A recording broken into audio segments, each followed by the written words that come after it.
is paying the price of the Iran-US-Israel war, the region, or the war? The short answer is both. The Middle East is absorbing the immediate shock through debt, displacement, insecurity, and economic disruption, while the rest of the world is paying through higher oil prices, trade uncertainty, inflation, pressure, and rising geopolitical tension. The Gulf, Iraq, Syria, Lebanon, and Yemen all sit dangerously close to the fault line, the greatest immediate burden force on ordinary people.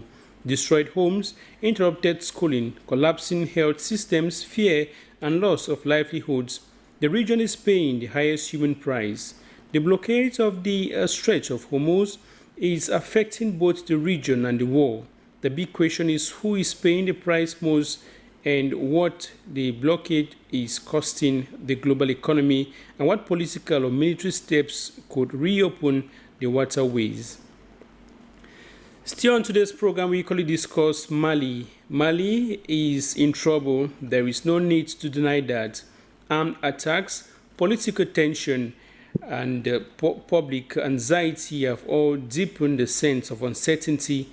But in telling Mali's story, the world must be careful not to confuse crisis reporting with crisis exaggeration to the Western narrative define a country's reality more than the people living in it.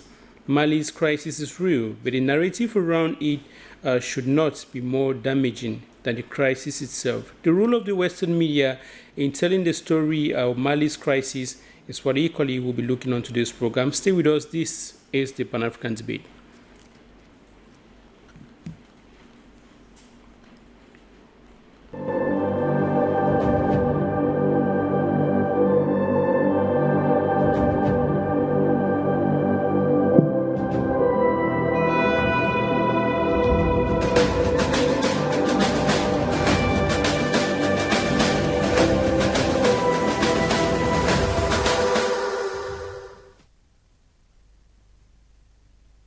Welcome to today's edition of the Pan-African debate. It's a pleasure knowing that you're watching us, and we're pleased to be here with you, and we invite you to stay with us all through the program as we'll be discussing key issues in the event on today's program. And today, equally, we're looking at, of course, the US-Israel-Iran war, which is presently ongoing, and who pays the price of this war.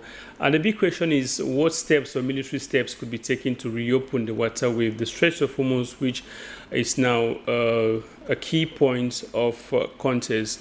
We're looking at issues regarding the war, and of course, we'll be glad to hear from you when the lines will be open for you to send in your contributions. Today's program, equally, we'll be having time to discuss Mali. We'll be discussing Mali came under recent attacks, which of course has been another key point of focus. But the role of the Western media in reporting or telling the story or the conflict situation or the crisis situation in Mali is one equally is of concern to us. Many believe that the Western media has been exaggerating reporting on what is currently happening in Mali. We're looking at the role of the Western media equally in telling the story and the crisis reporting in Mali on today's program. Stay with us. We'll be pleased to hear from you as well on that topic. And joining us to discuss these two key issues on today's program, we have Professor Akumbo Makantoni, who is a Pan-Africanist and political analyst. It's a pleasure having you on today's program, Prof. Welcome on board. Thank you very much, Big Ben, and I want to say it's indeed a blessed afternoon to be here to discuss on what is happening around the globe and in Africa, particularly Mali. It has been a tough time, and I believe that even though the war is in a state of a coma, things are still moving ahead, and I believe that our discussions today will help position the mindset of many Cameroonians and many Africans who are in one way or the other missing a lot concerning what is happening around the globe. Exactly. It's a pleasure having you, Professor Mark Anthony. We'll have time to discuss more on that. We equally joined by Dr. David Matsanga, who is an international relations expert and political scientist. Dr. Matsanga, it's a pleasure having you on today's program. Welcome on board. Thank you very much for inviting me. Thank you very much for my fellow panelists for waking up, and we thank God for coming to add a word or two to the situation the situations that are prevailing both in Africa and in the Middle East. Thank you very much. We'll be discussing, like you said, the situations in Africa and in Middle East. We're joined equally by Maître Alex Ndive. Maître, it's a pleasure having you on today's program. Welcome to join us. Thank you very much, Luis. It's always a pleasure to be on your program. I want to send my warm greetings to Dr. Mark Anthony, Dr. Masanga, and the people of Cameroon and Africa at large. And I hope I love being on your program so we can exchange ideas in Africa and the world at large. Alex Ndive, I will begin right away with you in the studio, Professor Mark Anthony, looking closely at the U.S.-Israel war and U.S.-Israel-Iran war, which has been on the lips of so many people around the world. And the big issue is who is paying the price of this war. We're looking at what Iran has been doing, what the U.S. and Israel have been doing.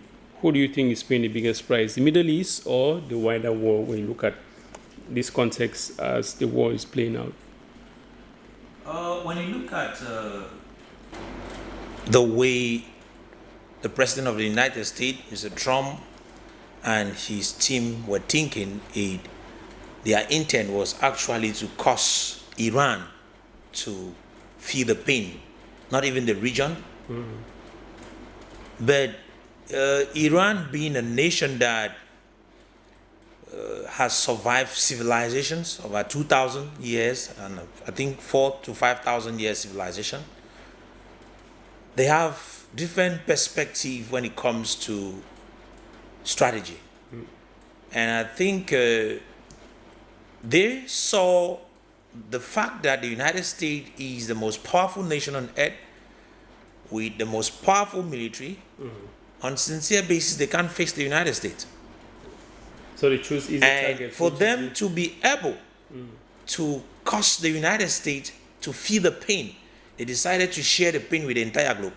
It's not only the region that is suffering. Okay. So attacking the Strait of Hormuz, which particularly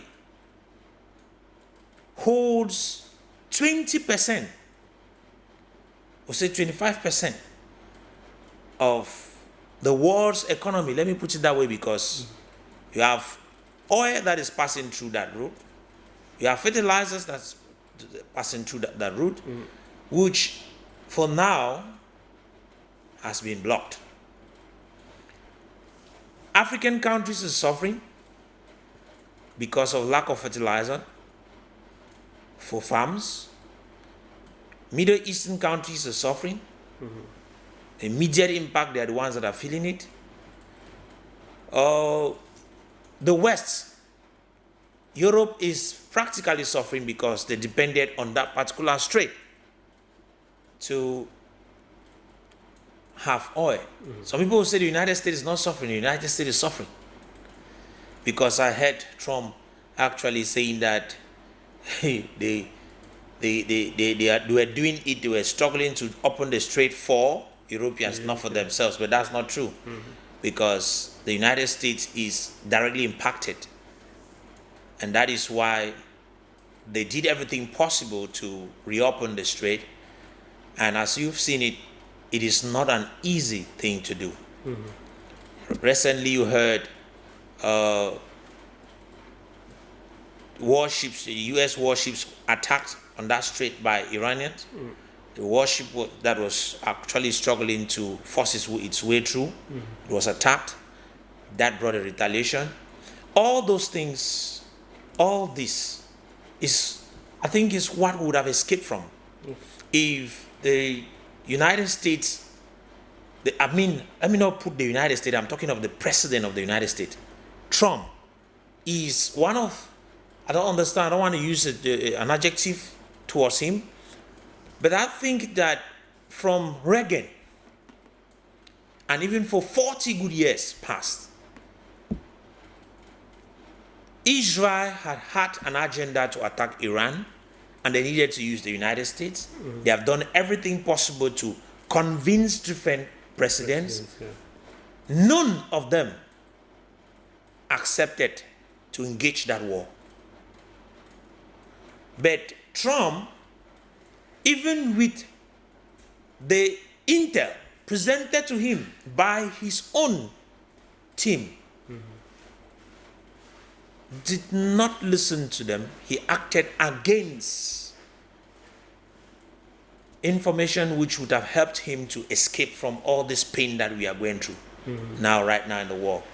So I am sure that the situation in Iran right now is not affecting only the Middle East. It is affecting the entire globe. And we are in a time where we are getting to believe that it is not winning a war now is not only having the best military in the world. It's using strategies. It's strategy. All right. That's what Iran just showed us. It's not just having the best soldiers, well trained. It's not having the equipment. No, it's more than that. It's applying strategy, and it is that same strategy that has given Iran the capacity to withstand. Because I'll tell you, if you ask Mr. Trump when this thing was to start, based on the intel given to him by Benjamin Netanyahu, that this thing was supposed to take at least 4 to 5 weeks, and the entire Iran will be in fire. But it is shocking that we are more than 60 days after the stuff started, and Iran is still standing and resisting.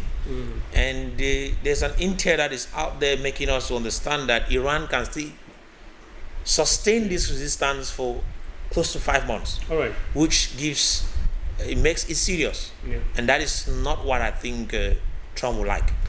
Thank you very much, Prof. Magatoni. We'll talk with you, Dr. David Matsanga. The closure of the Strait of Hormuz, it's being used by Iran, which now is giving the United States sleepless nights. When you look at this strategy being used by Iran, the closure of the Strait of Hormuz, do you think it's a legitimate act, or do you think it's an act of self-defense?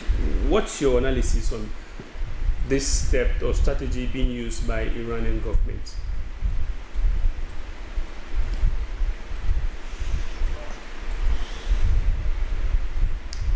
Doctor, I don't know if you're muted. Yes. Okay. Thank you very much, my fellow panelists. First of all, let me make it clear, go back to the background. The attack on Israel by Hamas. I think you are one of the people who called me, or you are listening to my space when I said this is the beginning of unintended consequences. You follow me all the time, and you understand what I always say and what I have already predicted, and it came to pass. Hamas attack of Israel was the beginning, the trigger mechanism for the overall Middle East policy. So any strategist in the Middle East, any political strategist, risk assessment officers, political risk assessment should have known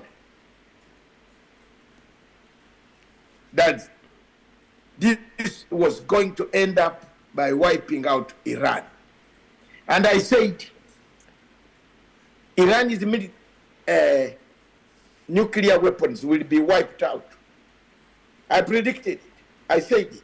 And God will be my witness. But coming back to what you have asked, the strangulation, and I am happy with what the professor has already said. I don't need to repeat on the strategy. A war is won not by the military might. A war is won by strategy. What strategy do you deploy? America knew very well it was not going to field boots in Iran. Impossible. They did it. They have learned a lesson of putting boots on the ground.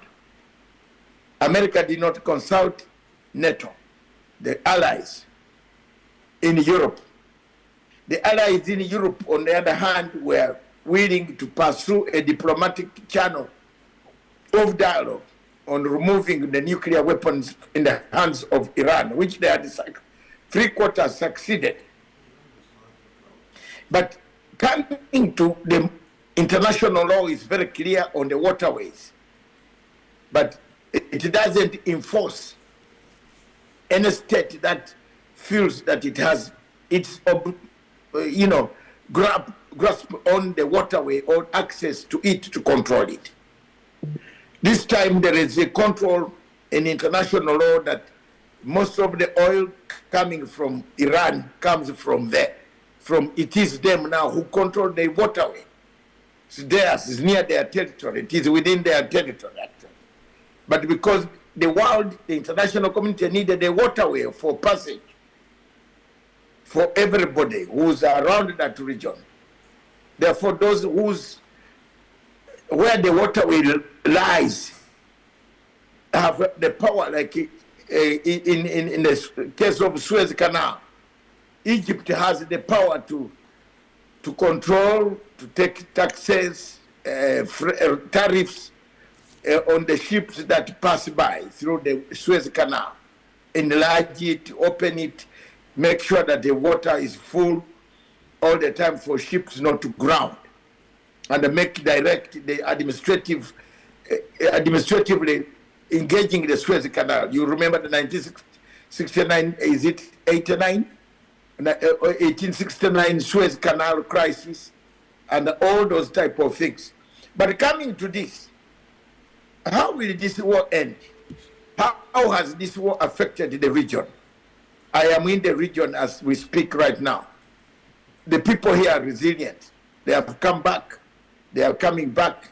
It has really affected the region so much in terms of tourism, because most of the states in the Middle East rely on tourism, which is their best, the highest income earner for their that supports their industries, that supports their economies. So it has destroyed that tourism sector. Two, this war is going to end as a frozen war. Professor, you will agree with me, is going as it is not the way the Americans are projecting it. Is ending as a frozen war, just as wars like the Ukrainian war will end as a frozen war, and there will be no agreement. You see now where America has reached is reaching what we call a freezing point. It has nothing. It can't. It doesn't have international muscle at the moment to tell people that I am going back again. So many people since then have told you, no, you have crossed the Rubicon, stop there. Allow us to take it from here. So that's why you see America now has come down to allow Pakistan and other moderate states around the Middle East and other countries to get involved to find a solution, not to sign a winner or a loser agreement. No, it's a conflict frozen. You will see what the agreement comes out tomorrow. It's a frozen, it's an agreement for frozen conflict. It's frozen, neither side. You say you have finished the boats, but the boats keep on coming. You say you have finished the ballistic missiles, they keep on coming. So it means there is something which is bigger than what you don't know. Therefore, it is very important that our people who are listening to our program understand what a frozen war is. There was no need of even coming to this place. We should have not come to that level. We were already on the table discussing about the nuclear weapons. What was the use of rushing to hit and create that huge damage, economic huge damage, a very huge damage? You see, we are now here in Europe. Tomorrow, all these refugees from Iran are going to pour on the borders of UK. They are going to pour on the borders of France, Italy. They are going to they will not pour on the borders of America. America is 20,000 miles away from Iran. But we are going to have we are the people going to have the impact of the war. The people in Europe are going to have the impact of the war. And this is going to happen. Give it about two months. You'll see Iranians moving, huge numbers dying on the seas, crossing in hard conditions to reach the shores of English Channel. In a nutshell, more problems have been created than solutions in the Middle East. Therefore, time has come for a permanent ceasefire, a ceasefire that will give no winner, no loser, a ceasefire that gives peace and allows the Straits of Hormuz to operate freely without attacking countries that are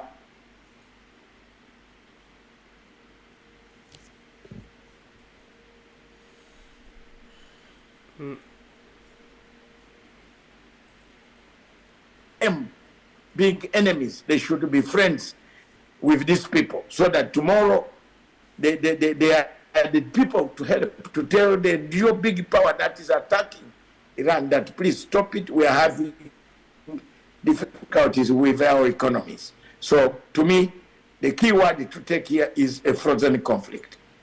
All right. Thank you, Dr. David Matsanga, for that. You're talking about the frozen conflict, and we've seen the several attempts that the United States and Israel has had so far, and the pressure which they've been mounting on Iran to open the waterways. We talk with you, Metro Alex Nziva. We look at the current situation at hand. Who do you think has the power to reopen this waterway? Is it the United States, Israel, or do you think the international community has a role to play to mount pressure, or do you think reopening this waterway depends only on Iran? What's your analysis? Very, very complicated. The question is very, very complicated. What you just asked me, but what I will say, legal experts will tell you the ongoing war that President Donald Trump launched on Iran is illegal, even in accordance with American domestic law. So that's the starting point. It's an illegal war. And people are trying to challenge President Donald Trump. And as you see, Donald Trump has been fiddling because there were some high military officials in America that they were trying to make sure that they disobey orders. And I tell you, in a warfare, it's very important to understand that during warfare, you cannot, if you commit war crime, you cannot say, oh, I was receiving order. It reflects on you as an individual, because Mr. Trump was talking about attack hospital or other thing. We understand 165 students, children in school, they were killed. So that's the starting point. But to my knowledge, when it comes to the UN Convention on Law of the Seas, the Strait of Hormuz belong to Iran and Oman. So, but usually the law says you can allow international countries, other countries to pass through that water. You can suspend it. No, you cannot suspend it, Article 47 of the laws of the seas.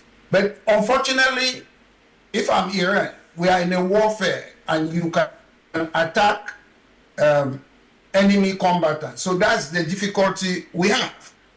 My issue is, I look at it on my own personal point of view, in the sense that this was an unprovoked attack to me, because we have the United Nations Security Council. If Donald Trump wanted to launch a war, he would have gone through the United Nations. I am on a show. Do you have judge like George W. Bush Jr., he decided to go solo because he knows the United Nations will not allow such a thing to happen.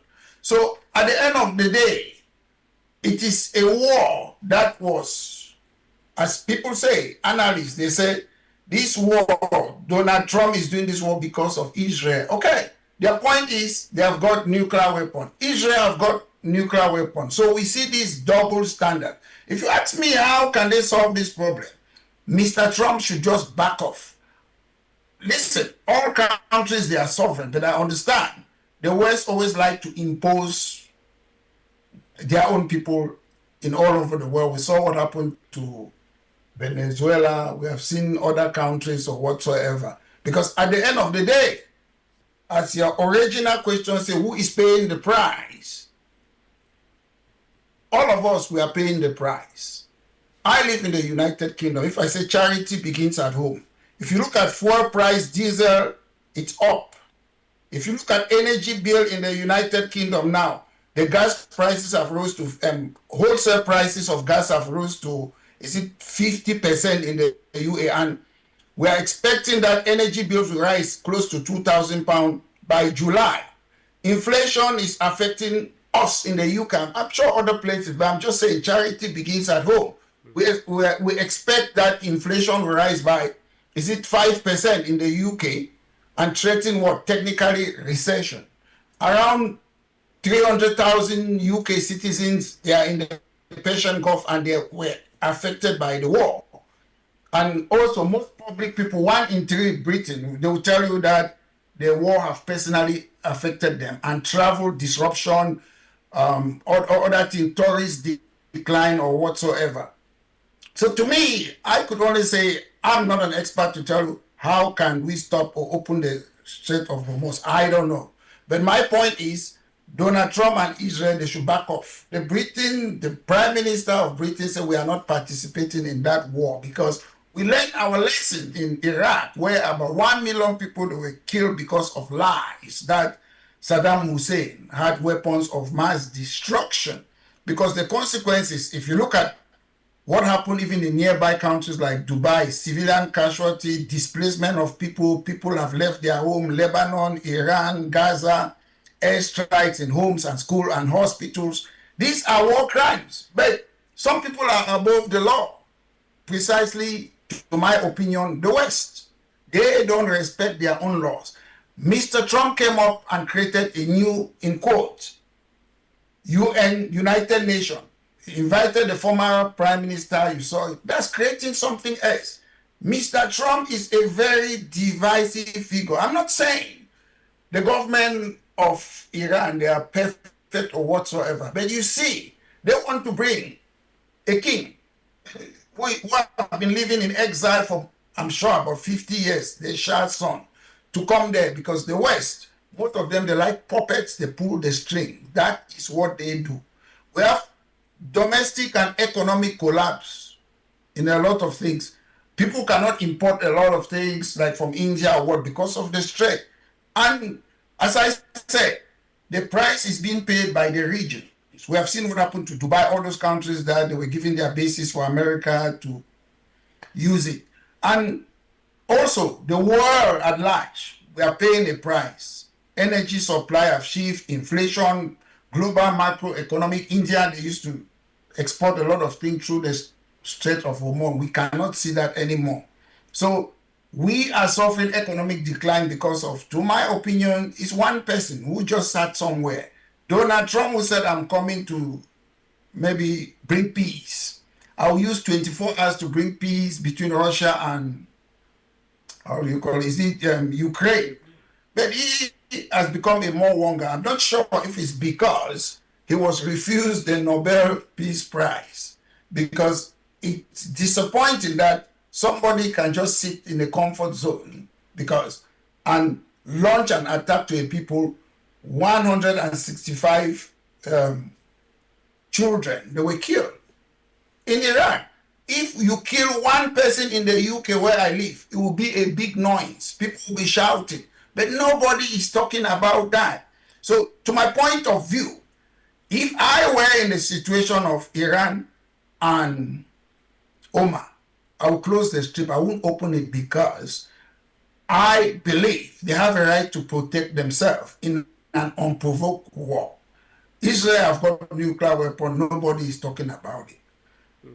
USA, other countries, they have nuclear weapon. We must stop this double standard because there is the United Nations. It was created to solve such problem.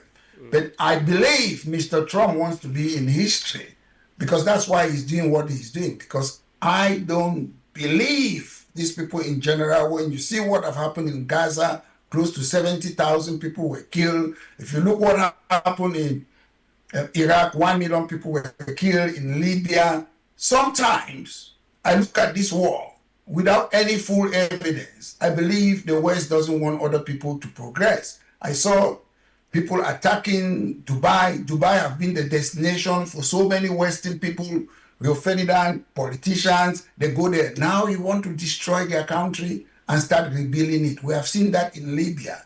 I live in the West at the moment. But to be honest, I've looked at their brain. Their life is about unfair competition. Oh, China wants to take over from this. Oh, this want to do this. They don't want us to have that fair game.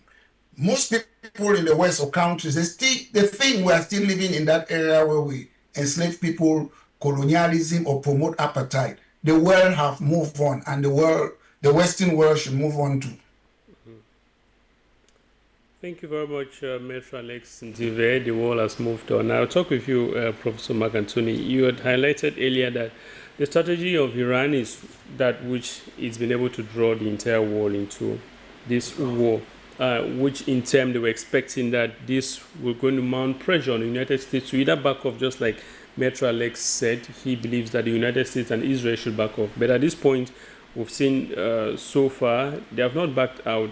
And the entire world is paying the price. Do you think at this point in time a military approach can safely open the waterways, which is now a bone of contention? You see, I think learning from the past is very important. Mm-hmm. There is no amount of soldiers that will be deployed to Iran that will stop them from doing what they are doing. Mm-hmm. You see, if you listen to Trump few days when the war started, Yeah. he later on said all he needs for this war to come to an end is a total surrender. Before we discovered we were already 40 days into the war and there was no surrender. And he was the one who started asking for peace negotiations. Because I said he, because he wrote on his Truth Social platform that there are talks happening. The Minister of External Relations of Iran came out and debunked the whole idea. So they are No such having talks going nothing. on. There's nothing like discussions happening or negotiations happening. That was to tell you that Trump had already, from that point, he had realized that something is wrong and he's losing. Because when you look at the economy of this war, the United States has lost more. I mean, the economy of this war. It is true that Iran said, based on the different targets that were targeted in Iran, Iran billed the United States and Iran about 200 and something billion US dollars. But when it comes to expenditures to fight this war, the United States within 40 days lost over 3 billion US dollar. I'm talking of 3 billion in dollars in relation to the materials that they lost. I'm not talking of the money they were using every day, because if you look at the finance they were using every day Daily to sponsor, it's a different thing. I'm talking of just their losses. The different warships that the planes that were destroyed, the drones that were destroyed, and all that put together amounted to over 3 billion francs CFA, dollar, I beg your pardon. This tells you something. People might say that nobody is winning, but I think that the person that is actually winning in this is Israel. Because while Iran was being destroyed, the US was suffering, losing soldiers, losing material resources. It is true that some areas in Israel was bombed, but they are the guys. They successfully achieved their goal that has been planned for more than 40 years. Most of us, we have heard Benjamin Netanyahu made that declaration that this is what he had wanted for more than 40 years, to attack Iran. Like Barrister Ndive actually mentioned, this is a war of choice. The United States started this war unprovoked, and looking for peace should be the only thing that the US should do right now. But now the US is going to feel weak, or going to look weak in the eyes of the international community if it's going for peace rather than using it. What Trump has always talked about, which is the military might. Already the United States is weak in the eyes of the world. You know why? This war had an objective. But 2, 3, 4, 5 days into the war, different objectives came up. At the end of the day, we do not know now which was the objective of the war, because none of them has been realized. There was the idea, because I heard Trump he had a whole message sent to the Iranians. Netanyahu did the same thing, asking the Iranians to rise up against the government. So it also means that even though he said he was going in there, when in June last year he told us he had disseminated the power plants of Iran, and there was no possibility for them to engage or own a nuclear weapon. We're shocked that in February he started another war in relation to that same. He said again they were going there for the purpose of destroying their enriched uranium. Because I want to make this clear. I heard Dr. Elia said that to take nuclear weapons from Iran. Iran does not have nuclear weapons. Iran has enriched uranium at 60% enrichment. They do not have no weapon. According to the body that is inspecting all that, they do not have any nuclear weapon. So that statement, that one should be very clear with us. So imagining that they engage this with so many objectives, and among the objectives that were mentioned, none of them has been realized. In the eyes of the war, who is losing? And there was a time limit to realize it. And how much time was that? 3, 4 to 5 weeks. Are we still in the 3 to 4 to 5 weeks? No. Was it realized? No. Which implies that the US failed. They should accept it. But even if they do not accept it, in the eyes of the war, it is already clear that they are losing in the war. Truth be told, nobody is encouraging war, because I want to tell you this: nobody ever wins the war, especially a war of choice like this one. Nobody is winning. But at this juncture, the war has actually lost respect for the United States because of Donald Trump. This is something that I think, for him to be able, you see, a few days, the same day he was supposed to come before the Senate, 60 days after the war, to actually present his case before the Senate, he claimed that the hostilities have ended. But recently he started the hostilities, which implies he is playing a game. He does not want the Senate to argue with him, or might be stop him, or do. He just does not want that. He knows he's losing. And even citizens of the United States know that something is not going well. The United States is losing its face in the public. I mean, in the global world, out there, they are losing their face. And this is as a result of an individual who does not listen to people, who is sitting as the president of the nation. He believes in force. Like you asked, I want to be sincere. It is not always a military option that resolves problems. Okay. There are so many problems that just negotiations. On a negotiation table, a lot of things happen. Right now, Iran believes that they have the upper hand. Okay. Right now, as we are talking. Right. That is why they are challenging. When the United States says something, they come out and challenge. Look at it. Rubio is presently in Europe struggling to negotiate with European leaders to pull them back to the table. He just had a meeting, I think if it's not yesterday, it should be today, with the Prime Minister of Italy.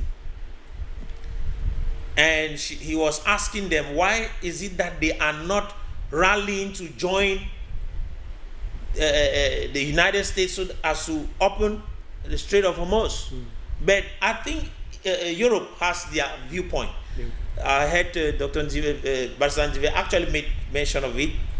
You cannot want to attack a people behind my door, somebody behind my house, and then you bypass me without talking to me, and then the next day you expect me to join you. If things are going wrong, no, I will not. Finish your fight. When you are done, then we can come in and we see how we can solve the problem. Okay. So at the moment, I think using weapons, the military option that we have right now, is not a solution. Okay. I know soldiers have a perspective. Like if you listen to the SETCOM, when you hear them talk, they are provocative. They are soldiers. They believe that they have the best military. But Iran has one of the best military in the world, but maybe they don't know that. Okay. Why? I'm not saying that they have the best military in relation to combat, when it comes to combat. They have strategies.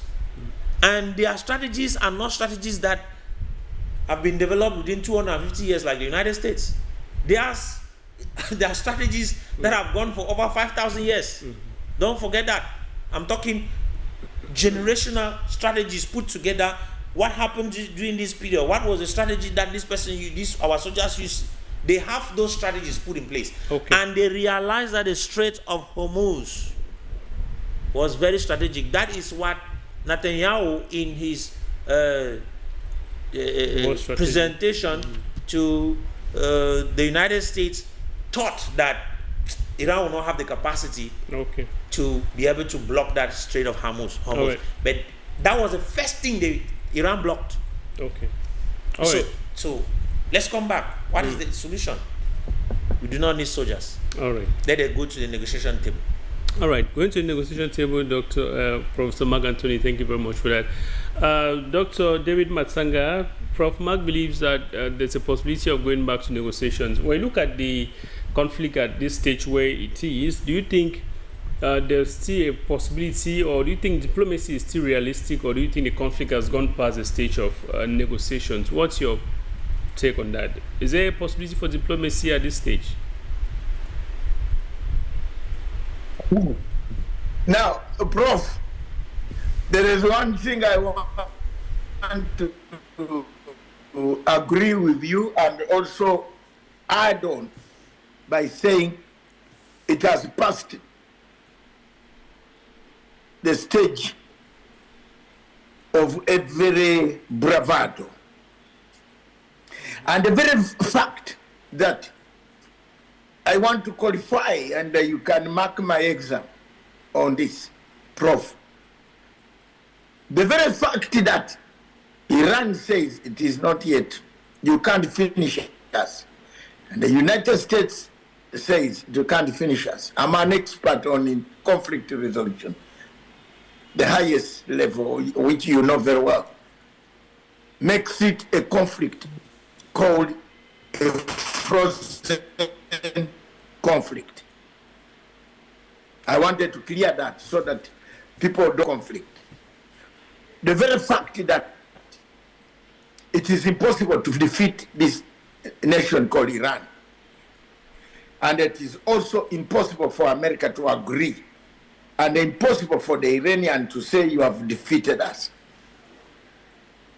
makes it a case for a frozen conflict. Take it to the bank and mark my results. That's what they call a frozen conflict. People are going to sign documents of ceasefire, let's have permanent ceasefire, but Iran goes back 2,000 years of combat strategy, warfare. You know that, you have said it yourself. You said it, then marked yourself on that one, sir, Prof. Because it is said you will not manage us. And we are not yet finished. America says we finished you. So those two ending, that's how it is going to end. You are not going to see any of extra energy flowing across the waters, dropping bombs or hammering cities. No, it's gone. That is gone. Now, it has zeroed on a smaller strategy of waterway, which they lead to tell us the law of the sea. The law of the sea also allows the owner to decide on what he should do and not to do, but also gives, under the United Nations Charter, a free passage for everything except one that is not provocative. Therefore, those are the things I wanted to clear here, then come to your question, which you said. I don't know, you asked what was the question? Yeah, the question is about the possibility of negotiation. Do you think negotiation is still realistic? Is there a possibility for diplomacy when you look at the stage at which the conflict is right now? That's frozen conflicts are negotiated. That's the negotiation. Boss, am I teaching here? Prof, frozen conflicts are negotiated. Like now, Pakistan is negotiating a frozen conflict. The mediators on the table in Karachi or Islamabad or Rawalpindi, the headquarters in Islamabad, where the parties are doing behind the scenes combing. They know what strength each side has. They know the losses, you know. He has told you the losses. The Prof has told you how much they lost. It's true. It's a huge amount of money was lost, not only in terms of disposable cash, or it was in terms of equipment, because some of the equipment take long time to manufacture to come to usage. So when you weigh this and look at that, you freeze. That is why we come in conflict to say these guys are frozen now.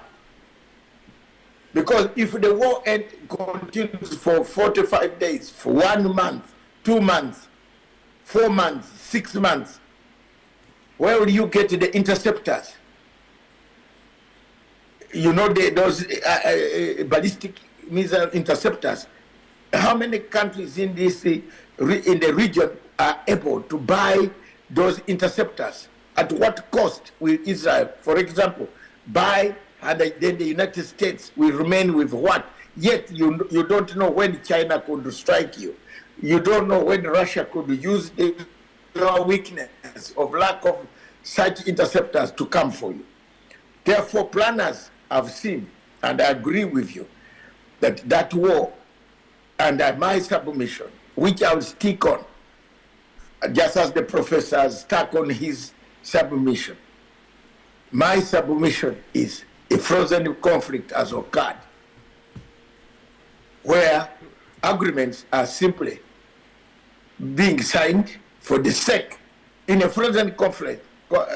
It's for the sake, boss. It's for the sake. It's just simply to say, this is too much. We can't manage it. We can't go ahead. The world, everybody doesn't want. The Prime Minister of Italy says, no, you too, you went there. Now we can't manage. The one of Britain say, no. My people have told me we can't. We can't sustain a war right now. Our economy is not worth to sustain a war. We can suffer the consequences of the fuel prices going up, but we are not going to suffer the human cost consequences and the security risk consequences of us who are closer to these people than you, who is 20,000 kilometers away from the border with these people. And the consequences, outcome, ripple effects of refugees flowing out of Iran. I've told you, I've raised that point here on this discussion. Yeah. It's very important, key. The regime, once it settles, will be repressive. There are some people who have to leave that country. I'm telling you. So we have to prepare for this. These are the things that are making the Americans to be told, what are you going to do? You are leaving us a burden of men leaving Tehran, crossing over into the mountains of Turkey, crossing over through Greece and all the way into Europe. We are not going to stop them. How are we going to stop them? You are bringing us a catastrophe. So another thing that is most likely as I learned is the question of creating smaller cells of bad politics around the region. As much as you think you have eliminated the main cells, you are creating a cell. And there is one problem that Professor knows. In that region, there is a problem of the Kurds, Kurdistan. Yes. The issue of Kurdistan, you remember Abdallah al-Öcalan, the leader of the main party of PPK of Turkey, a man who was abducted, renditioned from Kenya, and taken in, sentenced to life. So, there are Kurds of Iraq, then there are Kurds of Syria, then there are Kurds of Iran, then there are Kurds. You know, the Kurdistan issue is one of the most lethal issues that nobody in Europe and Asia would like to touch. I don't know whether you know it. It is very serious. Let our people listening to this be informed about it. It is something that people have just silenced. You see, when you see ads, why the Americans have used the Kurds to take over Syria, the other part, then finally they accepted with that other formation did the Kurds go. The Kurds were armed by the Americans. Now, you have another section of the Kurds in Iraq. The city up in the whole of northern Iraq. You remember Saddam Hussein killed thousands and thousands of them, then also killed thousands and thousands of Shia Muslims who support Iran. Now, the Kurds this time were going to be on the side because they want a state. It is like the question of what is in the DRC Congo. M23, you kill this M23, another M23 is formed tomorrow. So the Kurdistan issue around that region is very, very important. That's why you see Turkey does not want to pull its nose in it. It has got that issue under the belly of the Turkish politics. They form the biggest opposition group that you have ever seen in the British, in Turkey politics. Thank you. I think if there is, so negotiations in short might not bring a long-lasting peace, but it will halt fighting. It will hold it will not bring, it could actually manufacture other small units that the bigger cells can command the smaller cells. Let's say in the Red Sea, where you see Yemen starting, some people starting to hijack ships around the Red Sea. You saw Somali ships undertook it. So those are the things, the effects that could come after. Europe is careful, Britain is careful, France is careful. They are looking at what you finish first, sign first, then we come in. Thank you. Thank you, Dr. David Matsanga. And you're talking about the role of negotiation in ending the crisis between Iran, US, and Israel. We'll talk with you, Maitre Alex Ndive. If negotiation fails and the Strait of Hormuz remains closed continuously, what do you think this is going to mean to the rest of the war? And how long do you think before the war actually, gets to finding a lasting solution to this crisis? The issue to me is very simple. Donald Trump, under United States, attacked Iran. Just back off. Just go and leave them. Because at the end of the day, it's as if when we talk about negotiation, we have seen them, they have gone to Iran, it failed. They have been doing whatever it failed. I've never seen America so low for the first time. Because at the end of the day, what they did under Donald Trump, it was wrong. To me, don't negotiate, just go home. Just leave the Iranian to live their life. I'm not saying it's a perfect country, that's not my point. At the end of the day, I don't know how far this is true. I've seen some writings on media, social media, they say, Netanyahu tried to convince who? Clinton, it failed. Obama, it failed. Biden, it failed. George Bush, it failed. But he came and met Mr. Trump. And Mr. Trump is the first president who allowed it because they are looking, they are seeing Mr. Trump as if he's a poodle. It's Netanyahu who is controlling him. We know, although I'm not a fan of the United Nations because most of us African countries were not part of it when it was created. It was an organization, we need to have our say. But Mr. Trump have come to destroy international organization. He doesn't respect the laws. The same laws, ICC laws, that they have taken some African leaders, which I don't support them, they have taken them to the ICC. The same ICC have said, Donald Trump, they don't need to tell me, you don't need to be a legal expert to see what is happening in Gaza, how they are preaching international humanitarian law. It's only Mr. Trump who is supporting a person that has been indicted for war crime. So that's why, over time, a lot of people have said, oh, the ICC is there for Africans only. We have Mr. Charles Taylor, who was sentenced for 50 years. He's here in the UK in prison. But Tony Blair is walking free for lying. So this conspiracy, there's a new form of colonialism, new form of slavery, new form of apartheid. The West is always right. And we, from Africa, we have the African Union, which is being sponsored by the European Union. I know most people say, oh, the US is the greatest military might superiority. Let me tell you something. The US, as things stand, is spending up to more than $100 billion in a prolonged conflict.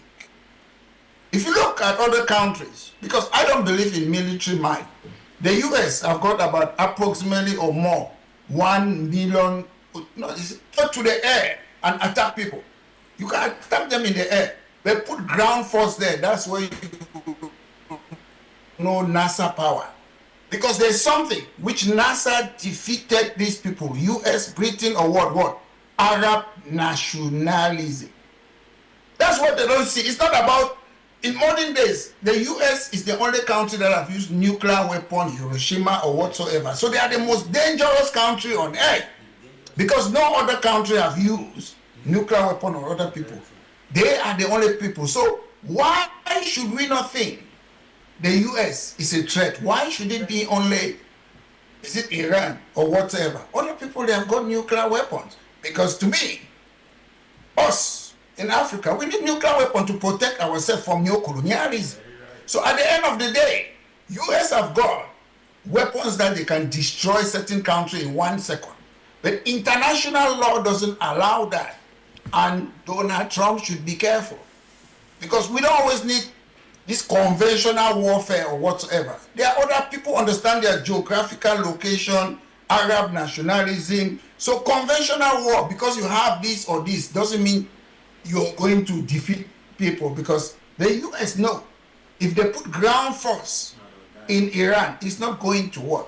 My only view, what I should say, back off. You started a war. If you attack me, we don't need to come to a table and see. Just back off. Back off and everything will be over and we live our life. You guys cannot go around and always impose leaders on people. If a leader is with you, you stand with him. I've seen recently, to go a little bit out of topic, their leaders, the US imposed them. Oh, we are going to send this refugee to this country, they accept. Once as you accept what they want, you are a Democrat. That's how the West they behave. If you dance to their tune, you are a Democrat. If you are against what they say, this. You see, they keep on sending refugees. Once they just say, yes, sir, yes, sir, you're a Democrat. Maduro is a dictator. Saddam Hussein was killing his own people. This one is killing his own people.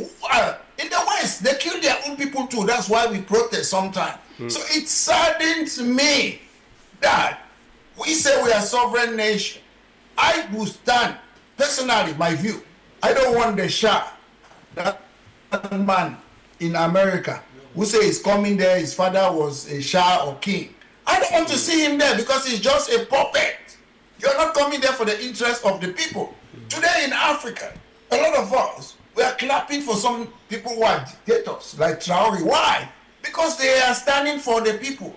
So at the end of the day, they are standing for the people. People want people who stand for them. It's not about just, oh, I want election. It doesn't matter. You can win election. The next day, the people say they don't want you. So it is very important about we, especially, to me, I always focus on Africa. That's where I come from. I want to see Africa start thinking, yes, we can do it. Because they have made us to believe everything is the West. I live here, I've lived here for more than half of my life. But at the end of the day, they are not different from us in Africa. We can do it. And whatever happens, we should believe in ourselves. We have scientists, we have what? China send people to come and study, spy, engineers, things, they take it to China. So we should be using them and going back and develop our own things. That's how I look at it. And that's Pan-Africanism to me. Thank you. Thank you, Maitre Alex Zive. We very much appreciate you on that. And I think time for us to move to our second topic of the day, and we'll be discussing on a major coordinated series of attacks on Mali between April 25th and 26th, which resulted to a lot of casualties. The attack was conducted by a terrorist group linked to Al-Qaeda and Tuareg separatists. But so far, the Malian government, with the assistance of the Russian military, have been able to push back the terrorists. But however, we're looking at the role of the Western media, which continues to believe or make us believe that Malian military has collapsed on the ground, and of course the crisis, many believe, is being overstated by the Western media. So far, Prof. Mark Anthony, you've been following the developments on Mali, and most Western media make us believe that since France left Mali, the country has not been able to push back on terrorist activities, which Mali decided to choose Russia. When you look at what is happening in Mali recently and the recent coordinated attacks, what do you think is behind these attacks, and what's your analysis on, what's been happening this far? It is sad when Africans actually believe that anything good can come out from Western media. The Western media is a propagandist media meant for one purpose: to wash down anything coming out of Africa. And you do not expect them to tell you that what they sponsored and planned that should happen in Mali was failed. You don't expect them to say that, because you cannot imagine the weapons that you saw, that you can see with this. I don't want to call them only rebels, because you had rebels, you had ISIS or Al-Qaeda connected group working together. Do you think it's normal? It's not. It's not. We know very well that Mali as a nation is a very large, if you have visited Mali, is a very large territory. The northern section of Mali is where this fighting had been, where those guys from the left, the Tuareg guys, or call them Tuareg, right? They are the greatest problem that you have in Mali. And you cannot imagine that when France was in Mali as so-called intervention force, they stopped Malian soldiers from entering that area. Why do you think I should be in my nation as a soldier? Foreign soldiers tell me why I should go into my country. Is that normal? There was something that was happening there. There are gold mines towards, let's just say, in the eastern section of the north. There's gold there. Because if you want to look at Mali, gold is found around the Bamako area, is found up there, around Kidal or whatever, up that way. So if you realize what happened, they blocked Malian soldiers from going there. What were they doing there? They were exploiting the gold. And French soldiers were supposed to, in fact, they had a free pass in the whole of Mali. You are not supposed to intervene. You are not supposed to search them. You are not supposed. What is that in somebody's country? So all that put together, when this coup took place and Goethe sent them out of the country, you do not expect them to be happy. You cut away their gold mines. They cannot have the same resources they were having. And so they need to plan for ways to make sure that they can be brought back. If you listened, the same, in quote, terrorists and rebels who were fighting requested that the Russian soldiers should leave and France can come back. What is there that you are understanding? That should let you know they were working together with the French soldiers. They were working with the French. If you want them to come back, then it means you do not actually want to be free. The purpose of rebellion is not freedom. And looking at the whole issue, you realize that when the Western media wants to report on what happened on the 26th and 28th, right? Yeah. They will tell you that the whole of Bamako is under search. They had wiped out the military and they are in disarray. And as we are talking right now, the government is about to fall. When you listen to them, you feel like there's no hope. When the Russian fighters down there actually said they had been able to dissolve the, I want to put it, it was not just strategically organized, well coordinated attacks, but it was well planned. And it's not something that was planned in a day. They had known where we would be at what time. And sincerely, I want to also believe that there are some soldiers that were in the Malian military who were working with those rebels to have known exactly where to attack at what time. That particular information came from inside. That is why, if you notice, it was well coordinated. Yeah. But thank God, the Malian soldiers, the brave soldiers of Mali, with the help of the Russian African force with them there, attacked, dissolved these coordinated attacks, and killed hundreds of them. And if you notice, they said there were over 10,000 soldiers, rebels and terrorists working together to do this work. And if they did not succeed, let the Western media stay quiet, because such a coordinated attack, they knew that in that same day the whole of Bamako will be under their power. They will take over Bamako that day. That was the intent, the intent to take over Bamako and declare that Mali is now under the another coup. It's not even this time a coup. A rebellious force has taken over. Okay. But it did not work. But Western media, as they are, they will never present the truth. What they will always do out there is to tell the world that, oh, Mali is done with. They will want to paint a picture of we have failed.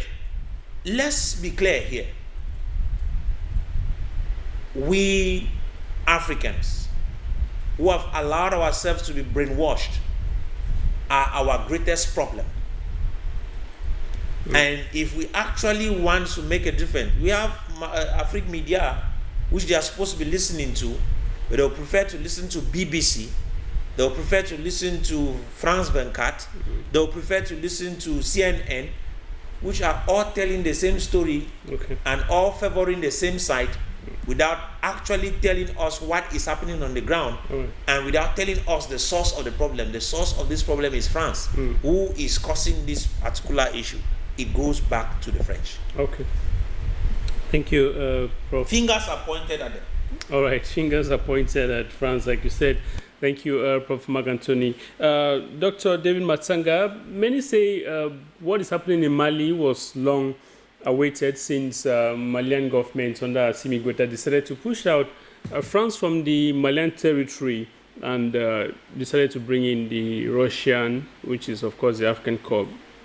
When France left Mali and what is happening now, do you think it's somehow related? And the role that the Western media is now playing in pushing a narrative, which is, of course, not true with regards to what is happening in Mali since the attack on April 25th and 26th. Let's know from your standpoint, what has been your observation on what is happening so far in Mali?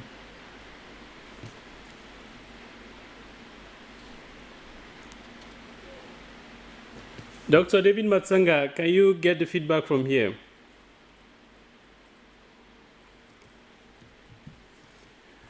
All right, we'll reconnect with Dr. David Matsanga, but meantime, we ask the same question to you. Maître Alex Ndive, when France left Mali, many believe that what we're seeing now happening in Mali was going to happen someday, and we're seeing the role, you call it, that the French media or Western media are playing in reporting what is happening on the ground in Mali.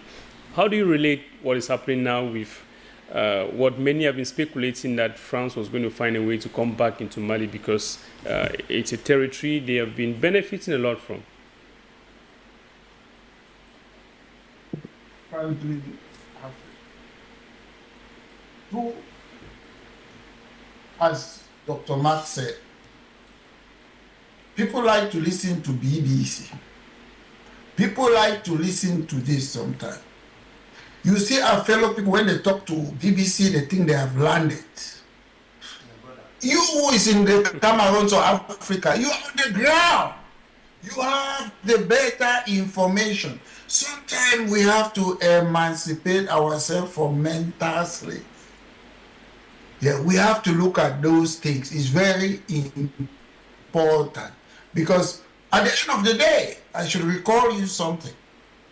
There's an ex-UK military Caucasian man. He teach people about security and other things.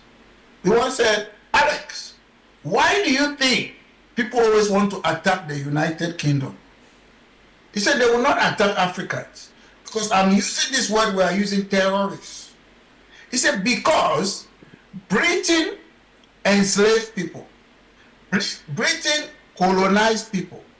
Britons, they were part of the apartheid system and the empire. That's why Britain is always afraid of terrorists. But when we come now, we say, oh, there's terrorists in Mali. What has a terrorist got to do with Mali? These things, as Dr. Mark Anthony says, it is these people from the West who are promoting it. Because at the end of the day, I've spoken to a lot of people in this country. The people who should be afraid of terrorist attacks should be the West, not Africans. Most African countries, we have never been to other people's country to cause problem or issues. They will talk about the rhetoric separatists. To be honest, they are separatists in all European countries, in America. There's people who want independent in UK. In France, the Basque, they want separatists. Basque in Catalonia, Flemish, they want it. But if France and all of these people, they love us, why should you come and attack these people that they are separatists in Mali? Why don't you promote the same situation, what you have done in the West, by allowing them to have autonomy and self-government? You just say, oh, they want to separate the country, you fight them and give arms. It doesn't work that way. Western countries, they have already looked for solution on how to fight or solution on what to do with people who want to separate. In California, they want to separate. They are not using arms against them. In Hawaii, which used to be a kingdom, they want to separate. They are not using arms against them. Canada, you know the rest, Catalonia, they have come to a decision to allow them to govern themselves. That's what the West have done. But when it comes to Africa, they promote, or separatists, or do this to them, or this is the double standard that we are seeing. Because at the end of the day, they say Islamic State is in Africa. What is Islamic State doing there? Islamic State, if you look at the history and whatever, they have nothing to do with Africa. They cannot attack Africans, Islamic State. They can't. If you look at Al-Qaeda, you look their objective, why they were formed, they cannot attack an African state. Oh, we have humanitarian crisis, insurgent, Tuareg rebel, then we buy it. We buy it. We buy it. They say, oh, the military government. I'm not a fan of military government, but when you put 1 + 1, I would prefer some of these military leaders now in Africa. Some of them, we know them. Traore, some of them, because they are better off than the so-called democratic leader puppet who are there, put there by the West. I miss Organization of African Unity. When I look at African Union, what's African Union? What do they stand for? If you look at their Constitutive Act, which is their constitution, they don't follow it. They cherry pick. They will tell you that if there's a coup d'etat, it's against their African Union Constitutional Act. But when you go to Chad, it's okay to make a constitutional coup. When you go to Cameroon, it's okay to make a constitutional coup. When it goes to Togo, constitutional coup. Democratic Republic of Congo, the constitutional coup. Recently, Tshisekedi said, I'm going to change the constitution, constitutional coup. So they cherry pick. African, they call it, is it African Union? They just copy and paste. Compare European Union with African Union. European Union had a criteria they call the Copenhagen criteria. In order for you to join, they don't just say all African country dictators should come together. You have to have democracy. You have to have market capital market economy. You have to protect minority rights. There are other criteria. So you just take the name European Union, African Union. Then the European Union, all of them, they can circulate and look at themselves as one. You don't have visa barrier. We just copy a name. European Union, African Union. What is the objective of African Union? If you look at Organization of African Unity, they had an objective. So the problem is, in Mali, to me, it's about new imperialism. I'm not saying these guys who are there, they are perfect. That's not my point. I prefer for us Africans to make our mistakes. Let's make our mistakes. We have our president. I told Louis, don't be afraid. I like to talk about Cameroon. Our president, Paul Biya, has been there for 43 years. How many times have Paul Biya visited the largest economy in Africa, Nigeria, who is our neighbor? There's something they call in economic comparative cost advantage. Why can African Union not sit and say, we can't do business with any person out of this continent, this big country called Africa. We have to start with us first before we go out. If we cannot find an engineer or somebody or what, or Glencoe in Africa or Savannah Energy in Africa, we cannot go out. We must start among ourselves. Why are these people not looking at the interests of us? They divide us. And if you look at Dubai, Dubai was different countries. They have to give up their sovereignty and they came together for the interests of the people. That's why you have Dubai. It's beautiful. I have a lot of friends. I was calling them to find out what's happening there in Dubai. Everybody, not be by force for go to Dubai. Everybody is there. It's people who created those places. And I don't know whether it's inadvertently, the West is trying to destroy it by attacking Iran, then they're attacking Dubai. Because sometimes, already so many presidents in Africa is not important. It's for Africa to be very beautiful, that I can take my car and drive to Nigeria, Central African Republic, Equatorial Guinea, like the European Union. In European Union, you enter there, you can go where you want to go, no visa, so. So we should stop copy and paste when we don't have those things, because we have to see, we better stand and suffer, then we rise, than just to copy and paste. I'm fortunate that I lived in a beautiful Cameroon when I was growing up, although it has changed. And I've come here, I'm not here because I love the West. It's because I learn and I understand how do these people get where they are. It's not about democracy. It was not democracy. The people who constructed Europe, they were dictators. King Leopold of Belgium, this. Today they shout about democracy, election. We need people who are patriots, who love Africa to fix their country. They will divide us. Mali is this, that, than the belief. Why are they worried about us? Are we complaining? Oh, people are coming here with boats, ship, immigrants, illegal immigrants. But they don't tell you how much they are benefiting from our natural resources, gas, timber, diamonds, everything. What do people come here as an individual? You come here as an individual. What can you get? You do their dirty jobs in the West. So we must emancipate ourselves from mental slavery and know that Africa is the best of the best. Even if you have to stay on top of the tree, is nature. Africa is beautiful. They should not tell us what we want. It's at the end of the day, they know how to divide us. They know how to play the game. And the game is, even if I disagree with my African brother, I will stand shoulder to shoulder with him with other people who are not African. That is the game. Thank you. Thank you, Maitre Alex Zive. We appreciate that very much. We got you so clearly. And of course, Western media, of course, reports that the situation in Mali has genuinely or has worsened.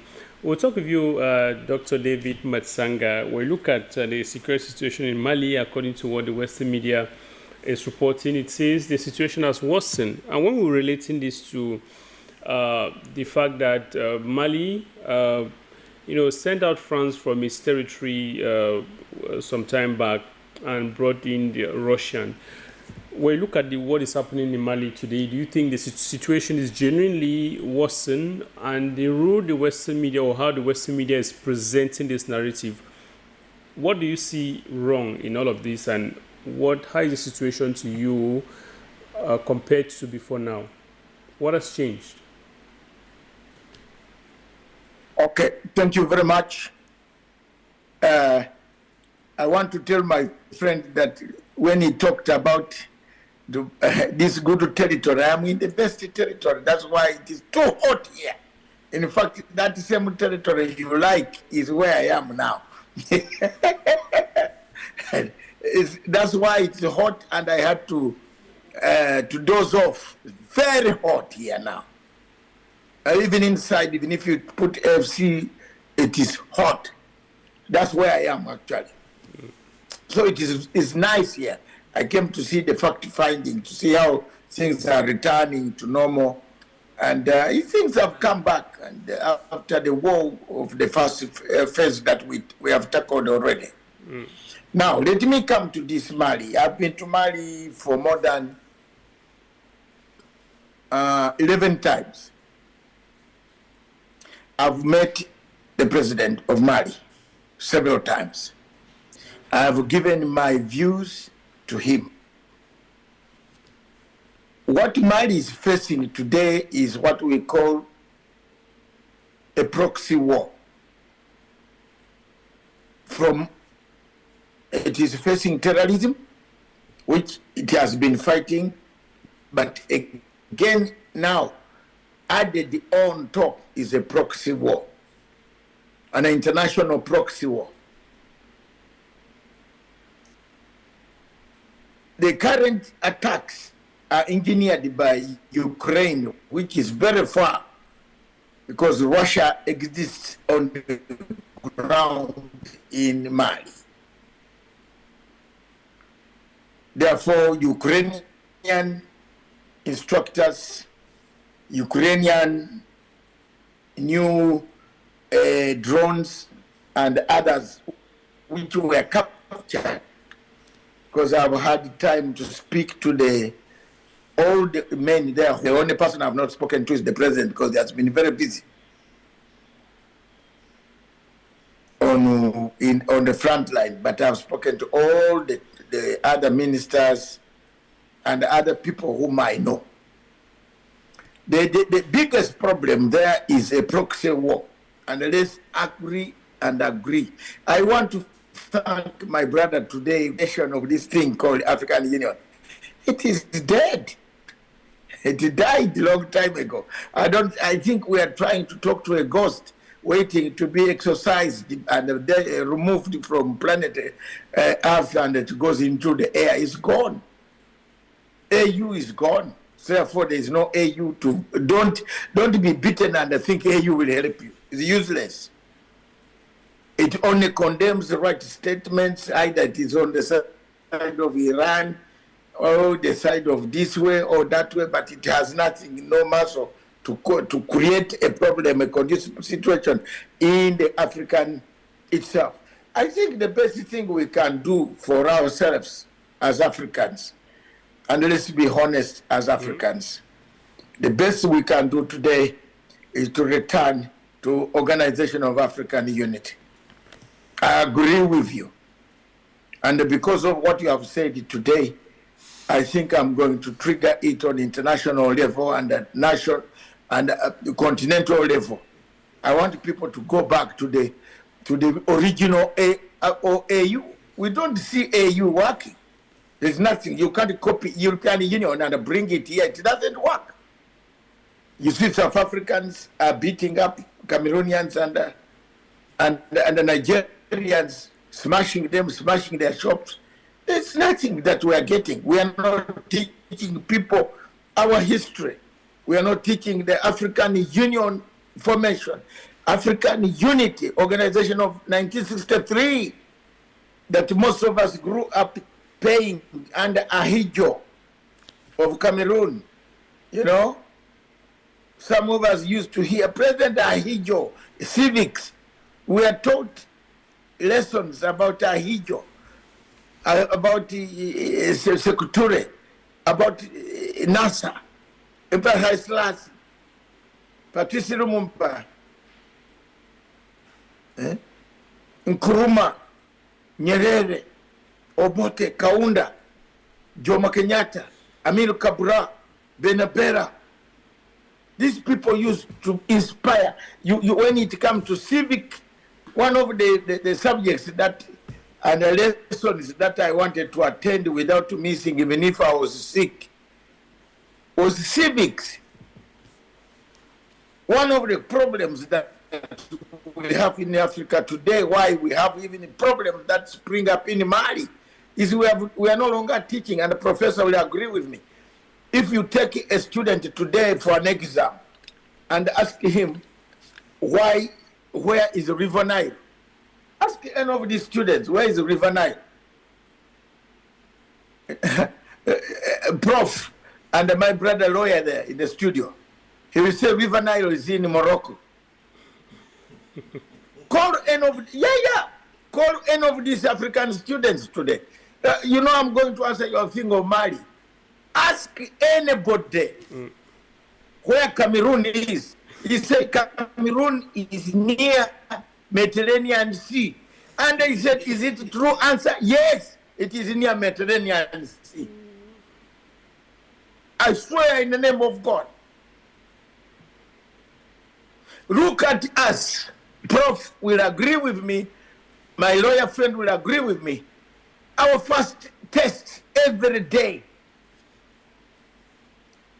A teacher stands in front with a stick.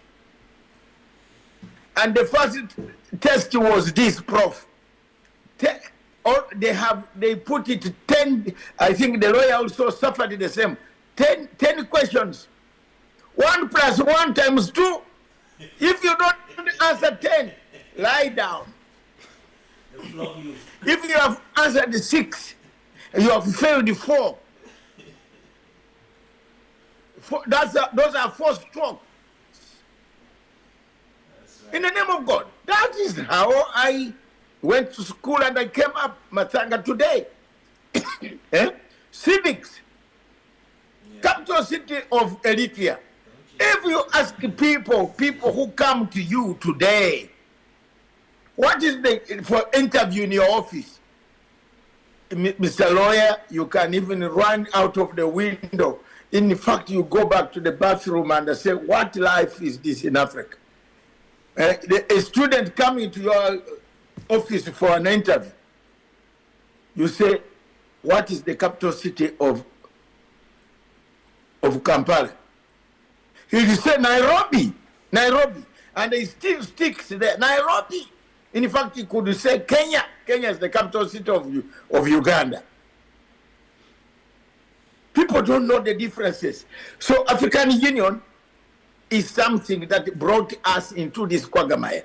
And this African Union has brought us the war, the coups, the military coups that you see. Look, we have a peace, political, and security committee, PPS. What does it do? Has anybody in your country, you people, professor, you are in your own day, have you ever seen Mr. Ambassador Bankole ever visiting and having sessions in the town halls in your own day, educating people about African Union? No, yeah, they tell me. All what he comes is to go to His Excellency President Paul Biya at the parish, and he comes out. In fact, he's very short. He's a Yoruba from Nigeria. Very short Yoruba, very dangerous. He comes out smiling. That is the problem we have, lawyer and a professor. That's the problem. That's why you see your country remains the same as it would be until God tells us what to do. The same to Uganda, the same to Kenya, the same to Addis Ababa, the same to Libya. Look at African Union. Where is the problem coming from in Mali? Coming to Mali. I told you Mali is a tragedy. I want to tell you, do you know that South Libya has got 30,000 troops? Do you know them? Who owns those troops? Over 40,000 armed troops with well equipped. Who owns them? Do you know General Khalifa Haftar?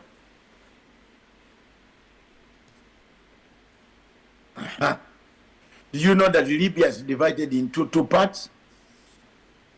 We have now forgotten Gaddafi died. The son died. The son was killed recently. Africans, you know, Mr. Professor, sir, and my landy friend, the lawyer, fight for your name while you are alive. As soon as we come to pray for you in your church in Wandsworth, we shall not come back. We don't come back to you. Look, Gaddafi. Who remembers Gaddafi? Wasn't Gaddafi the daddy? Wasn't it Gaddafi who brought this African Union? Do people in Africa know that Libya today is divided into two parts? 3 parts. Actually, maybe 3. There's this group that always goes to overthrow, that killed President Idris Deby. It killed the president in cold blood. Rebels, they're there. Now you ask about Mali, trace that problem to that. Whose rebels are these? Whose troops are these that are in that region? Well armed, well paid, better than normal armies. So that is stabilizing troops, a group, and then external proxy war from Russia being present in Mali. Ukraine instructors coming to train the terrorists, whom we should be condemning, not training, whom we should be eliminating, not training. You can see the problem. I saw it. I was in Bamako. And I have been in Bamako, but my window is always open, ready for jumping out, you know, because you sleep at your own risk in Bamako. Somebody could come to your room and say, hey, I'm taking you out. We are going, and demand money. They were beginning to do that. They have infiltrated the capital city. Now, but the military there, this young man has done, Goita has done a great job. And especially gentlemen in Burkina Faso, they really have fought it off and reoccupied and retaken most of the territory from the rebels, from the terrorist groups and Al-Qaeda, ISIS, Jemina, and other groups that are in that region. Let me now tell you, the main problem of that region, and I will speak candidly, is the country called Nigeria.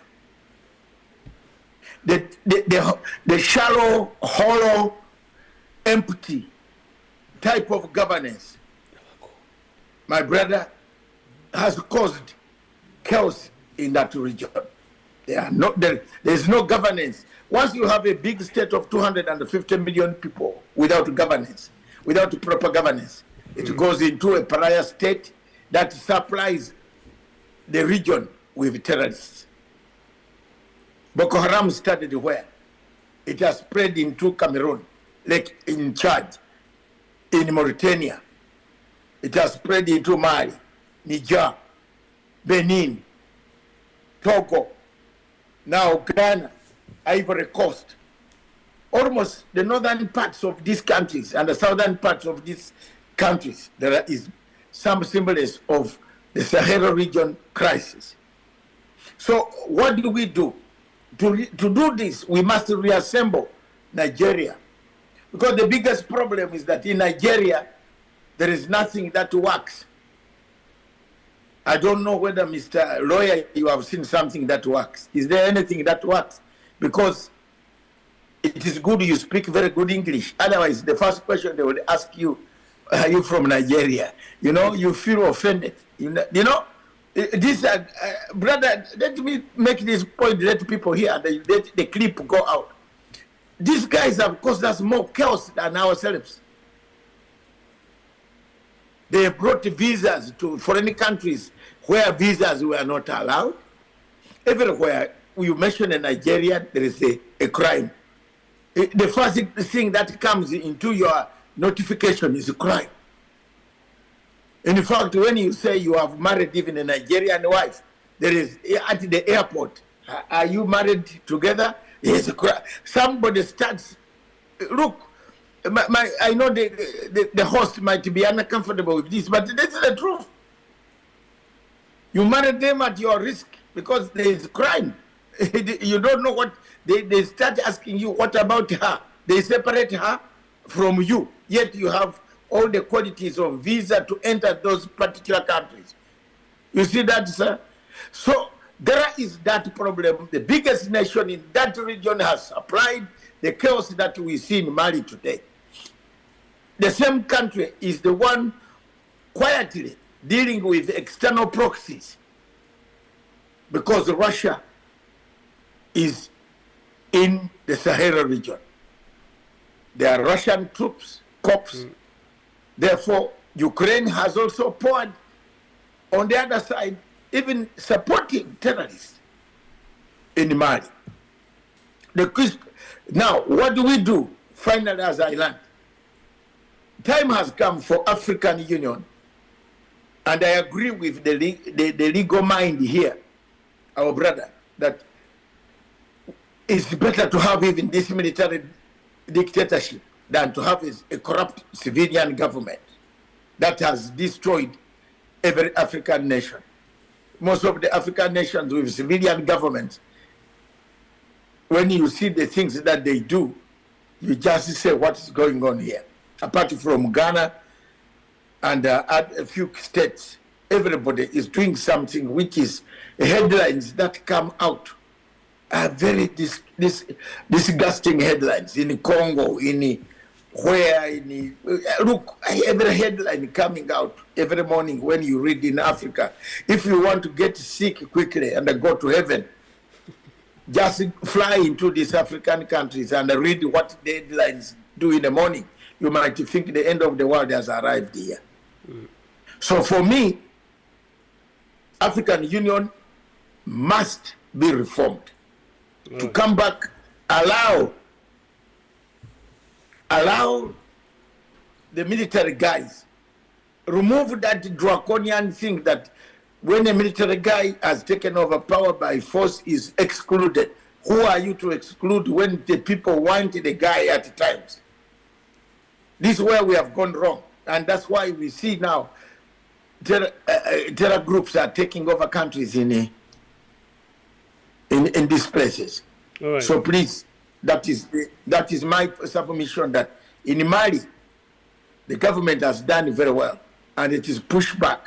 It has pushed back most of this, but there is also regional politics, geopolitical situation of Algeria now turning against it. The main road that goes through to Algeria, it has turned to Morocco, but Morocco now, the other place is also infected with another group of terrorists who have cut it off. There is what we call political strangulation. All right. Of Bamako. Okay. Thank you. Thank you very much, Dr. David Matsanga. Briefly, I'll talk with you, Maitre Alex Nzive, just briefly. Some of the terrorists who were arrested or during the coordinated attack on Mali confessed that they have been trained by the West. I would not want to call any name particularly. When you hear such confessions, Metro Alex Nzive, and the role that the Western media is playing in giving a wrong narrative about what's happening in Mali, how concerned should we be? Just briefly, what are we looking at? And what they are being paid by the West. Repeat your question again, please. Yes, I was saying that some of the terrorists who were arrested during their coordinated attack on Mali confessed that they are being trained by the West, and when you look at equally, they are being trained by the West, that confession, and the role that the Western media is playing in pushing a different narrative about what is happening in Mali. How concerned should we be, and what should other African nations be There's nothing. concerned about There's this? nothing new. We used to have something they call. This guy was a mercenary, Bob Dylan. He used to go to a lot of African countries to overthrow governments in Africa. So there's nothing new about this. There's a lot of covert operation that have been happening, the Americans or whatsoever. These things have been happening from time immemorial. So there's nothing new if they don't want to. If you read about Bob Dylan, he was a French mercenary. They sent him, and what even in the UK, you see what happened when they sent some people. They were going to Equatorial Guinea to go and overthrow the government. One, the government of UK, I'm telling you, their policy. They will tell you that, okay, go and do this. If you're caught, we are not there. They even organize the person who was supposed to replace the president of Equatorial Guinea. It was in Spain. They draft a constitution, everything. Margaret Thatcher's son was involved. Michael Mann, who is of late, was involved. UK business people, I know their names. It's there. It's a public thing. It's not a secret. So they organize. They know when they take over, then they control the oil. That's why we in Africa, sometimes we sit, we complain, we cry a lot of things. We don't understand the truth that they send people there. When they are there, they protect them, they give the arms. Then what happens? It becomes a private property. Most African countries, we know, they are there. People run the country, they use taxpayers' money, they are not accountable to any person. It's a private property, it's not a country. Most African countries, the way they are being run, you see, Congo, Brazzaville, you know, all of them, I don't need to talk about it, because African countries are not being run like a country. You cannot take taxpayers' money and do what you want to do without saying it. So there's nothing strange. The problem is, it's us Africans who don't want to realize it, and I tell you why. Why should people leave their country to come and enslave people and take them to the West? Why should people come and say, oh, countries Article 76 sub B of the UN Charter, people cannot, they are not able to govern themselves, we have to help them. They are so good that they will leave their own problem. People are still sleeping in the street in the West where I am. To come and, oh, you cannot govern yourself. Let me help you, good people. So it's this type of things that we take this Western narrative. We should be writing our own history. Then we sit again. People who came to South Africa, oh, blah, blah, blah. Somebody will leave England and come and name a country in Africa called Rhodesia. Alex Lisinga, I put my name. So these are the things that we should be teaching in our school and know that they came there for their interest. We don't need Western people. I study in Guakele, in sociology. We had Manjong, in Bafut district. We had our own cultural association, how to govern our own place, Manjong, all those things, Kui for all those things. We were governing ourselves. We were not people who were unable to govern ourselves. So this Western 419 must stop. All right. Thank you, Maitre Alex. Thank you, Maitre Alex Ndive. We'll conclude with you, Professor Kumo Makantoni. You've been following up closely the situation in Mali and the those who were arrested. One of the terrorists was arrested, openly confessed who is training them and their mission, and we see equally what the Western media is saying and the position they are taking. What should Malians do and what should other Africans be concerned about? You see, for Africans to arrive independence, economic independence, as was the dream of the original organizers or originators of Organization of African Unity, particularly Kwame Nkrumah, we need economic independence. And the purpose why we need economic independence is because as long as you have the capacity to feed your stomach, you can't dance the beat of another person. The problem we have in Africa is that we are depending on Europe or external bodies to feed our stomachs. So the economy of most African nations one of the largest economies that is supposed to exist of about 3 point something trillion is divided into 24 different economies. 54 different economies controlled from outside.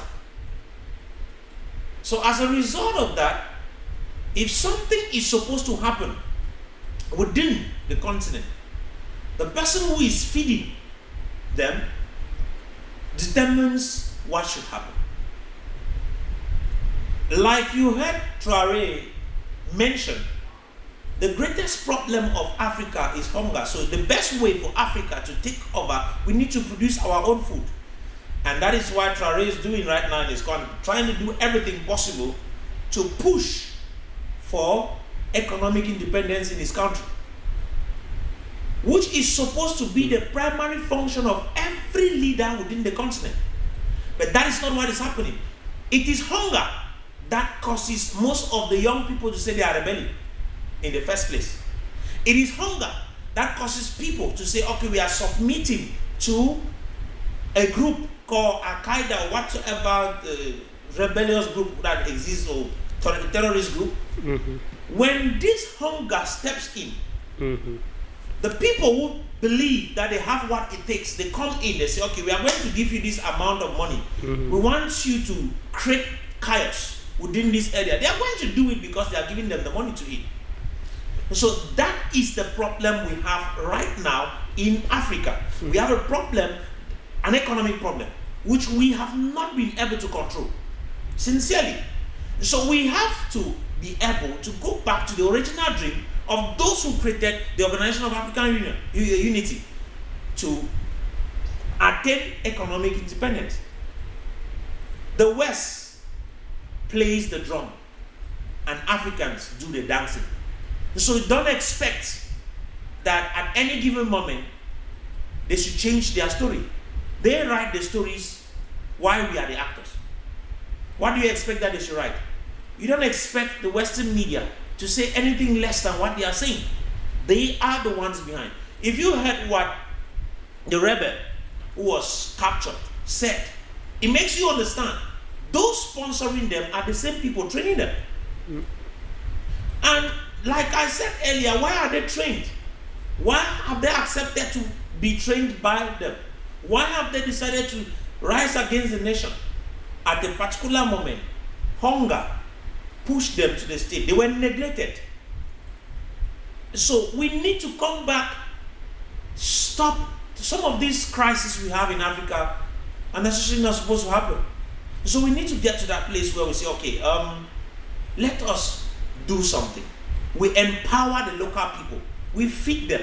Let them create their own food, work their own food. And at the end of the day, you discover that the whole idea of me wanting that to send my children out of the country, like what used to happen in Libya. In the days of Gaddafi, Libyans were not traveling out of the country. Do you know why? They were well fed. Yeah. They were living well. The few that were used by the West were those who were living in the West, who were trained and then sent back home, and they came now and created havoc within the country. And the West took advantage of it, bam, destroyed Libya. Libya today is divided among 3 different factions. What is happening? Is that the same Libya? Today the Libyans are suffering. That is the same thing that was in Iran. That is the same thing that was happening in Iraq. That's the same thing that happened in Syria. And Mali is suffering from it today because they don't want to give up the goal that they are actually getting from them. And so that is where we have a problem. So I will tell you, do not expect much unless Africa chooses to take the bull by the horn, develop our own economy. We need a knowledge economy. We need to train our people. I heard, if you listen to what the doctor was saying, our education matters a lot. What we were educated with in those early days is not the same thing that the children of today have been educated with. Some of them know little or nothing about their own country. Some of them do not even know why the so-called African Union is existing. So I think that we have to solve our problems. We need economic independence. Right. We need to build an economy. And I was hoping, I thought might be the organization of the so-called that's how do you call it again? The something Alliance of Sahel States. AF some African Continental Free Trade Union that was created. I thought it was going to do something fast, but I'm surprised that now it's still not doing anything, which would have helped to bring the different economies of the continent together and then create a situation where we can now be talking of creating a currency, because you cannot build an economy without your currency. The 54 currencies that we have in Africa cannot help develop us. So we need to merge, create one currency like the European Union has done. We need to get to a place where we become, borders do not exist. And even if they exist, as long as you have the African passport, you can go through. So those things will help strengthen our economy and our country called Africa. But without that happening, forget, we'll always have hungry persons ready to be used, trained and used by the Westerners to take care, so that they can create this order within Africa for them to take control. That's what is happening, and that's what will keep on happening if we do nothing about it. And just like you said, Prof, I think we're going to find time to come back and discuss here the two biggest economies on the continent, that's Nigeria and South Africa. We've seen what South Africans are doing to Nigerians, and we're going to wonder if it's a kind of a manipulation behind the scene, just like you said, to crumble the African Continental Free Trade Agreement, which is pushing for a free movement of Africans. True. The reason why I would say is very true, because if you look at it very well, I actually followed a meeting that took place between Pakistanis, Indians, and Bangladesh, no undocumented individuals, whom the same people who say that they don't want undocumented people and foreigners to come into their countries, they had to call them in a meeting to discuss with them civilly.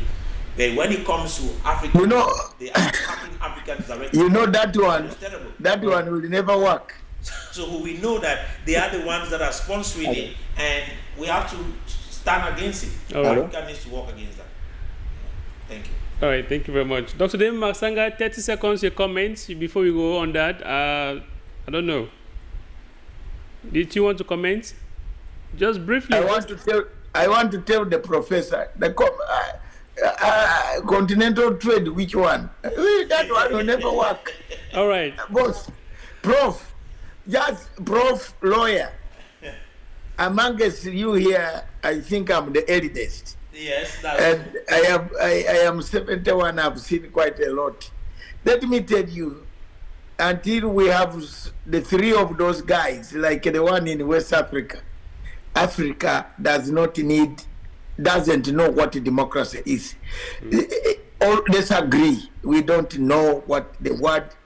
People think voting is democracy, and on a particular day that's democracy. No. Democracy is the space that the lawyer is talking about, the professor is talking about. You have space to talk and walk home. You have to vote and go home. Look, there were elections in Wandsworth, in Croydon, but people are still drinking their tea without any stone flying. So look, we don't know anything about democracy. Let me tell you frankly, and AU, the free trade, which free trade? Which free trade? An African sees another African, says, welcome to Africa.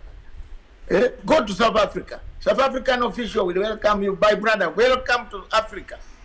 Then you say, but I've just come from Nairobi. He said, no, that is not Africa. This is Africa. Huh? Then you say, you feel Nairobi is where? It doesn't not here. That's why that thing has developed into beating Cameroonians. The only people that they don't touch are us, the Ugandans, because we beat them up. You see, for you people, you went there and forgot that we fight. We have told them, we are the people who gave you a base in order to train your ANC cadres, not us, not you. We paid our money for you to be liberated. Ahijo was collecting money for this region of Tanzania to be liberated. Why do you beat Cameroonians for? All right. Huh? Time has come, bring us back again. Yeah, we swing this one out. Yeah, you see, we swing this out. Sure. Me on this one, I have no mercy. I don't like to hear an African being beaten anywhere.